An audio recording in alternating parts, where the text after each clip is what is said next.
dizendo o que era para se fazer e o que não era para se fazer.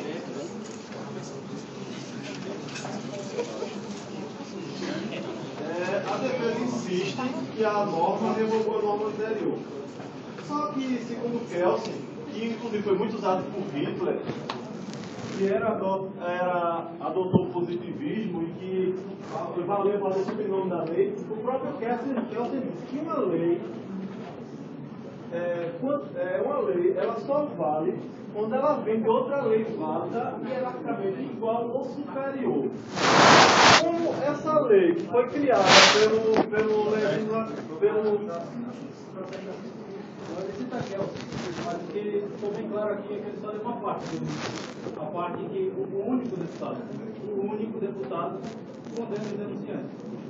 E outra parte que é o seguinte: o direito pode ter qualquer conteúdo, até mesmo autorizar condutas moralmente repugnantes. Ele disse isso mesmo sendo vítima do direito nazista.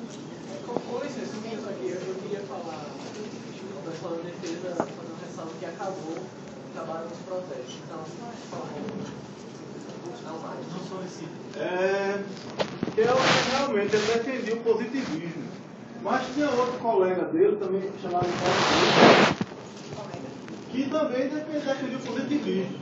Só que o que aconteceu? Depois que Hitler afrontou tudo que fez, matou as pessoas, muitos invejosos mataram os inimigos pessoais que teriam, ele mudou de ideia.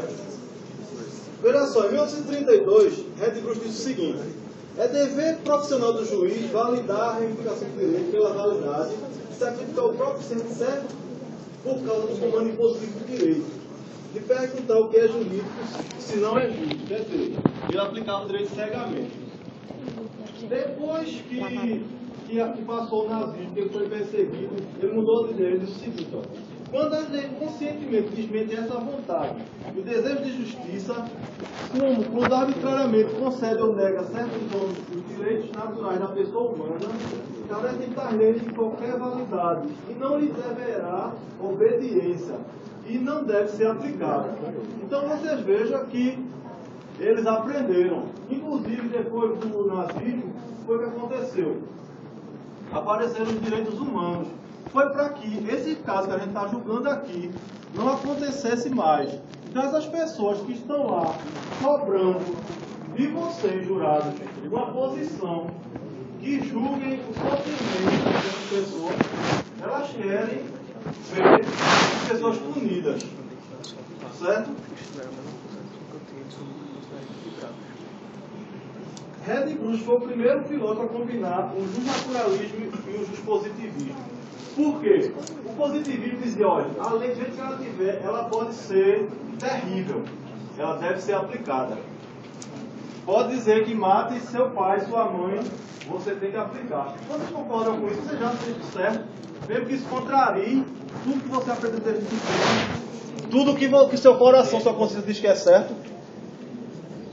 Eu acho que existe um limite para a gente obedecer o Estado, entendeu? Porque se fosse assim, o mundo continuaria lá naquele período do estado de natureza. Ninguém tinha mudado o mundo, porque sempre obedecia o mais forte. Boa noite a todos. Eu queria questionar um assunto que o meu colega estava fazendo. Pelo que eu vi, a acusação dizer era o estado de opressão. Não é isso? O estado de opressão do cidadão. Vamos supor que essa norma, para que todo denunciante, para que todo cidadão denunciasse alguém que contrariasse aquela lei, fosse uma lei de opressão. Não foi assim que você se dirigiu? Não era uma lei de opressão? Não é isso? Uma norma ilegítima, né? Contra os direitos humanos. Só que eu só vou ressaltar uma coisa: há um princípio com relação ao direito penal que diz que qualquer pessoa, quando ela é coagida, certo?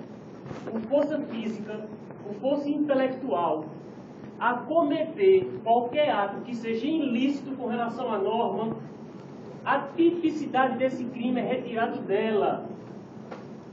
Ou seja, todos os cidadãos estavam coagidos por uma norma que exigia que a pessoa denunciasse quem fosse contrário à norma. Protesto. Se aquela norma... Se hoje um presidente colocasse uma lei que você era proibido de adorar a Deus, teria que queimar sua Bíblia, você faria isso em nome da lei? Só quero dizer ao meu caro Abraão que um cidadão que cumpre com suas normas, que não se questiona com relação às normas, ele é cumpridor delas. Ele é cumpridor dela, que ela seja justa ou que a lei seja injusta. Você acha justo um imposto de 55% de no litro de combustível? Você comprar um litro de combustível e pagar 55% de imposto? Isso é justo? Não. Você paga. Que a norma seja legal ou ilegal, justa ou injusta. O cidadão, como cidadão, tem que cumpri-la. E principalmente, se aqueles cidadãos foram coagidos fisicamente, intelectualmente, os princípios do Código Penal diz, certo? Que a tipicidade do crime, a culpabilidade tem que ser retirada porque eles estavam sob opressão. Então, se os denunciantes foram coagidos a fazer tal ato, desde já eu digo que eles não cometeram crime. Por quê? Nos princípios do Código Penal, se a conduta do cidadão, da pessoa, se a conduta não se tipifica, não se enquadra, não se encaixa com relação à norma, então não existe tipicidade. Se não existe tipicidade, não existe ilicitude. Certo? Porque não existe ilicitude, existe a norma. Eles não contrariaram a norma. Certo? Eles cumpriram a norma, então não há ilicitude nem antijuridicidade, e muito menos culpabilidade. Senhoras e senhores, essa é a rodada final, né? 3 minutos, depois as considerações finais de 5 minutos.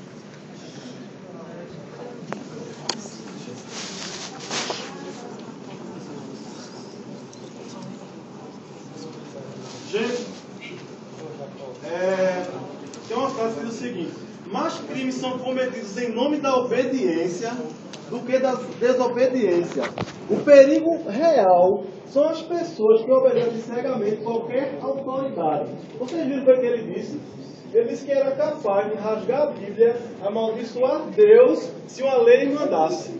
Então, uma pessoa que é capaz de fazer isso, ele pode também cometer um assassinato se a lei mandar, matar os pais, fazer o que for que a lei mandar. Eu acho que foi seguindo esse raciocínio que se estabeleceu o caos que aconteceu no nazismo, a morte dos judeus. Tudo isso foi baseado nesse tipo de pensamento. Hitler dizia, fazia a norma, as pessoas cegamente seguiam. Ao contrário do que foi o colega da defesa, nós não estamos pedindo que seja criada uma lei retroativa para punir os denunciantes. Nós estamos simplesmente pedindo que a Constituição seja aplicada. Sim, vocês falaram, está sendo chamado, depois alguém pode assistir. Nós estamos pedindo que a Constituição que vigorava na época fosse aplicada. E ao contrário do que o colega falou, a Constituição continuava sendo válida. Porque, segundo como vocês citaram, existe uma hierarquia. Certo? E as leis devem obedecer à norma superior. Agora, qual é o fundamento de validade das normas? Porque, segundo os autos, a irregularidade começou no período eleitoral. Eles não...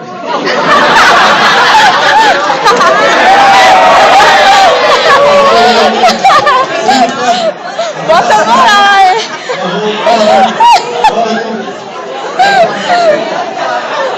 Cadê a ordem? Eles não... Ordem, ensina aí. Seu lugar, por favor. Não pode ficar, não ficar aqui, eu quero falar. Eles não obedeciam à Constituição, eles não obedeciam às leis antigas, tampouco às próprias leis. Então é claro que ao criar essas normas, eles não criaram conforme o procedimento estabelecido pela Constituição.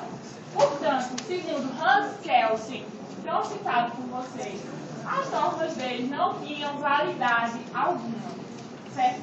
Então, as normas nas quais os denunciantes se aproveitaram usando os tribunais para realizar suas questões criminosas não eram válidas. Eles foram de encontro ao direito da vida e, por isso, devem ser condenados. A acusação incerta. Não. Ela estava falando de Kelsen.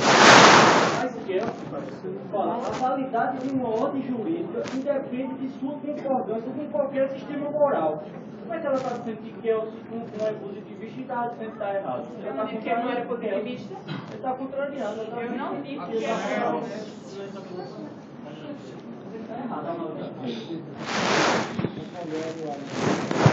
Sinceramente, eu não queria ver.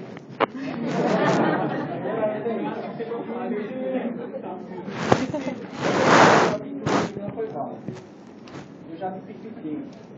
Todos aqui ouviram. Agora me responda uma coisa, se as pessoas foram coagidas, como a partir do princípio da eficácia social, este regime não foi válido. Me responda isso. Então quer dizer que as pessoas que morreram,